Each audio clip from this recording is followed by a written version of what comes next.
PRI Trade Show 2021, Total Sealed Booth 1525, and we are joined by our next victim, guest, Jack Cornett, and Lake joining us for the first time.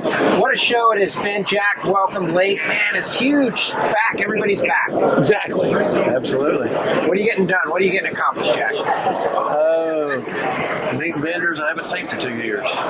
So a lot of these people, when I come to this show, I only see them here, once a year. So now it's been 2 years since I've seen them. So very enjoyable just to see the people that you talk to every day. Nothing beats that personal connection, right? And Lake has been, not that he doesn't always talk his tail off, but it's just like nonstop, right? You meet someone and that personal touch makes all the difference, even when you're building racing engines, inanimate objects, but yes, there's a human touch. Absolutely. Every piece that we buy to build the engine with, there's some people behind that part that make it. So tell me about Cornet racing engines, dirt late models, from what I understand. Yes, sir. That's pretty much our bread and butter. Super late models. We do some open wheel modified stuff a little bit, but that's 95% of our business. We occasionally do a drag motor. That's pretty much what we do. Interesting. Like, he's the second generation guy, so his dad actually started the business, right? That's correct. My dad started it in 1948. Wow. 48. 48. Okay. So we've been in business this long. A little while. So I grew up in it, and it's the only job I've ever had. I've never worked anywhere else. There you go. Yeah. And you're in Somerset, Kentucky, That's correct. which is interesting because there's a big giant lake there. So you never got into doing boat motors, huh? We occasionally, not so much anymore, but we've done boat motors in the past.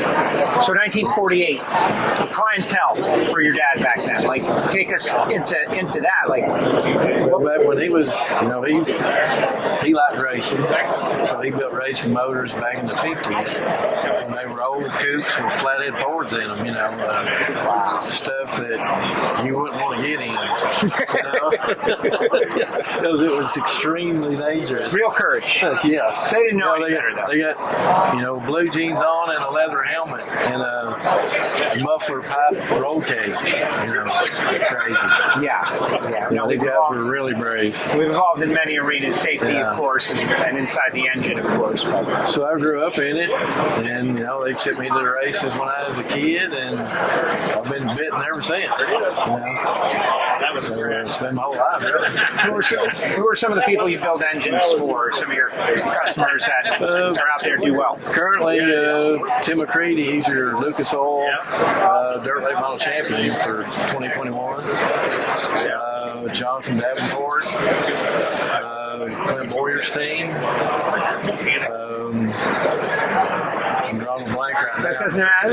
Daryl Lanigan is one of the guys he used to build motors for. Some guy named Scott Bloomquist, he built some motors for back in the day. I think Don O'Neill. He's I don't know how many time World of Outlaw late model engine builder of the year. This guy is one of the kings of dirt late model engine builder. He's very humble. But he's also very good at what he does. Well, if you've been doing something for 40 years, you should learn something, right? Well, I'll say too, in my prior life before coming to Total Seal, this is also one of my real formative customers that would work with me and help us develop stuff. So Jack's very open-minded, innovative. He's willing to try new things. Not a lot of guys that have an engine that's overheating, running really high oil temperatures, will go along with you and you say, you know what, you need to get that 2050 out and put a 10W40 in there and be like, yeah, let's do that. And he did, and it solved the problem. But that just shows the kind of open mind that Jack has. He's not stuck. This is how we did it in 1948 on a flathead, so this is how it should be done. Right. He's willing to try things, and not a lot of guys are willing to do that.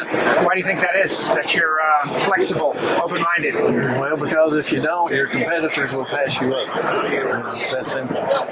You always got to keep going forward, trying to do it a better way, find a better product, because if you don't, you'll be running second, third, or worse. So we try to stay on top of the game and be the very best at what we do. What's it like working with these guys? Well, I've worked with the previous owners. Yep. Know him personally, Joey Moriarty, and actually he raced dirt late models. Joey did, and we actually built his engines. So wow. And So he's like family. yeah, Right, so exactly. I've been with Total Seal, a long time. Then Lake came into the picture, who I already knew previously. So still good. It's all good. Yeah. And the thing is, the dirt late model deal, that's really changed a lot. Talk a little bit about the evolution of the engines in dirt late model, because I know just the time I've known you, man, there's been significant changes in those engines. Oh yeah, it's one thing about super late model racing. The main thing is, as far as the engines are concerned, there are no rules. So you've got 2 valve per cylinder, push rod V8, single 4-barrel on gas. That's it. Wow. That's your rule book. But people love that. Like, that's what everybody says right now about every form of racing, that there's too many rules, too much It's spec. truly outlaw racing. The old adage of saying, I'm trying to run what you brung and hope you brung enough. Yes. Yeah. And that's truly how it is. Wow. Well, I can say just from our side of Total Seal, there's not a single ring set we sell within the dirt late model community that's like, oh, that's what everybody runs. Everybody's got different things they do. Yeah. Some guys are like this size, this way, I want a gapless top, and they nope. Other guys, no, I want a gapless top, I want a gapless second. No, I don't like gapless at all, or no, I want a gas ported top, or even a gas ported gapless. No one does it the same. They all do it different. Then you go to the racetrack, and then they'll all go qualify within a couple of tenths of each other. Yeah, there's a lot of different ways to build an engine where there's no rules. So every professional engine builder's got his own package that he's developed, and he does his thing, and we do our thing, and we go butt heads. Can you share? I don't want you to give anything specific now, but I do like the idea of being able to be open and creative. So maybe something from the past that you did that was outside of the box that worked. I know it's vague, but everybody else is so limited by rules and regulations and all.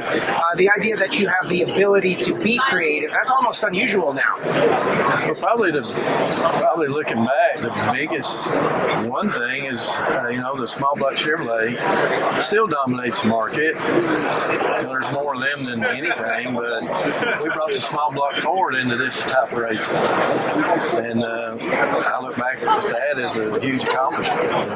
There's other people doing them now, but we were the first to do it. Yeah. So Cornet, Thunder, and Lightning. Yeah, So what ones did you? The Chevy was the Lightning, right? Yeah, the Chevy's Lightning and the Ford is Thunder. Yeah. I remember something. That makes perfect sense.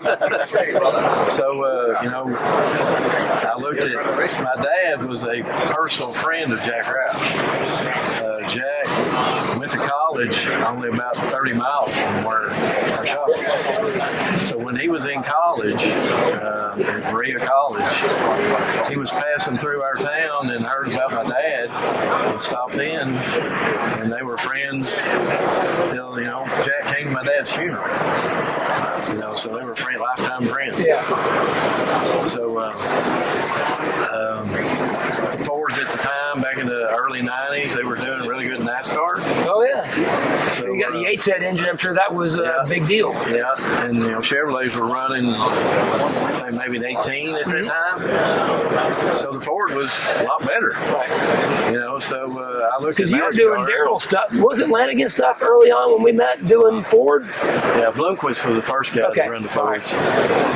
So I talked to Bloomquist and hey, maybe we should build a Ford. Well, sure, I'll do it.